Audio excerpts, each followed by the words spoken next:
नमस्ते, मैं हूं डॉक्टर पारुल अग्रवाल, तामस आयुर्वेदा कोटक्कल से। अचानक से मौसम चेंज हो गया है, ठंड पूरी तरह से जा चुकी है या बहुत हल्की गुलाबी ठंड रह गई है। इस बार ठंड बहुत कम समय पड़ने के कारण हमें इसका साइड इफेक्ट देखने के लिए मिल रहा है कि अचानक से लोगों में डायरिया, वॉमिटिंग या फीवर जैसी कंडीशंस आ गई है। पहले हम ये समझते हैं कि हो क्यों रहा है। क्या होता है, शरद ऋतु में पित्त का संचय होता है और हेमंत ऋतु में जब बहुत ज्यादा ठंड पड़ती है तो वो पित्त उस समय खाना पचाने में यूज हो जाता है। पर इस साल ठंड बहुत कम पड़ने की वजह से उस पित्त का पूरी तरह से यूज हो नहीं पाया है और हेमंत ऋतु में संचित हुआ कफ अब सूर्य की किरणों की वजह से पिघलने लगा है। तो पित्त और कफ दोनों द्रवांश होते हैं, उसकी वजह से शरीर में द्रवता बढ़ गई है और इसलिए हमें वॉमिटिंग, डायरिया जैसी चीजें या फीवर दिखने को मिल रहा है। तो ऐसे केस में सबसे पहले हम करें क्या?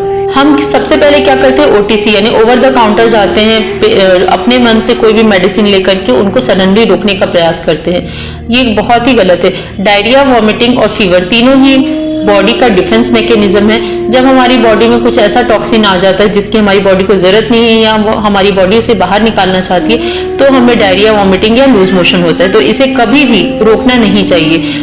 जब तक बॉडी में टॉक्सिन्स रहेंगे, बॉडी ये काम करके उसको बाहर निकाल देगी। और अगर आप इसे किसी मेडिसिन को लेकर के रोक लेते हैं तो ऐसे में वो टॉक्सिन हमारी बॉडी में रह जाता है और जिससे हमारी जो दोषाज है या हमारी जो डिजीज है वो और ज्यादा डीप चले जाते हैं। तो जब तक हमें बहुत ज्यादा वीकनेस न लगे तब तक हमें वॉमिटिंग और डायरिया को बंद नहीं करना चाहिए। और फीवर भी जब तक 102 या उससे ज्यादा ना हो, हमें फीवर को रोकने की कोई भी दवाई नहीं लेनी चाहिए। तो हमें करना क्या चाहिए? हम ये कर सकते हैं, सबसे पहले फीवर, वॉमिटिंग या डायरिया कुछ भी आपको स्टार्ट हो तो आप खाना बंद कर दें।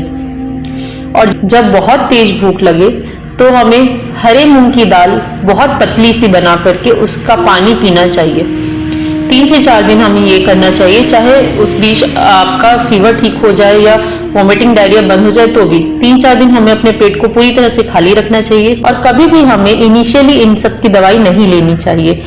इसके अलावा आप एक काम और कर सकते हैं, 100 ग्राम जौ को लेकर के हल्का सा कूट लें उसे और 1 लीटर पानी में उसे अच्छे से बॉईल कर लें। उसके बाद उसे छान के उसमें 2 से 3 चम्मच धनिया पाउडर मिक्स करें। दिन भर उस पानी को लीजिए या फिर सड़ंग पानी लीजिए या फिर और कुछ नहीं हो सके तो सिर्फ उबला हुआ पानी लीजिए 3-4 दिन। एंटीपायरेटिक ड्रग हमें नहीं लेना चाहिए। हमेशा फीवर आने पर उसके दोषाज, उसकी हिस्ट्री देख करके ही मेडिसिन लेना चाहिए। 3-4 दिन में आपकी प्रॉब्लम सॉर्ट आउट नहीं हो रही है या आपको बहुत ज्यादा वीकनेस आ रही है तो आप किसी अच्छे आयुर्वेदिक डॉक्टर की सलाह लें और उनसे अपना ट्रीटमेंट करवाएं। और किसी भी प्रकार की जानकारी के लिए या कंसल्टेंसी बुक करने के लिए नीचे दिए गए नंबर पर संपर्क करें।